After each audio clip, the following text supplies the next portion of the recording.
అక్క ఓ చన్నం పెట్టు. ఇప్పుడు దాకా ఎక్కడికి వెళ్ళొచ్చారా? అవునరా, ఇప్పటివరకు ఎక్కడికి వెళ్ళొచ్చా? ఎక్కడికి వెళ్ళలేదు.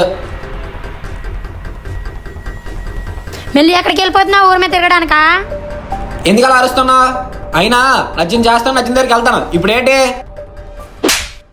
ఏంట్రా చిన్న పెద్ద లేదా? అలా బుద్ధి చెప్పే వారికి 24 గంటలు ఊరి మీద తిరుగుతూ ఉంటాడు.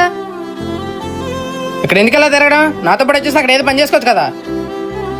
అవునరా, వాడిని కూడా తీసుకెళ్ళిపోరా. అలా ఇంటి మీద గొడవలు తీసుకొస్తా ఉన్నాడు. అవునా, ఇవి కూడా స్టార్ట్ చేసాడు వీడు.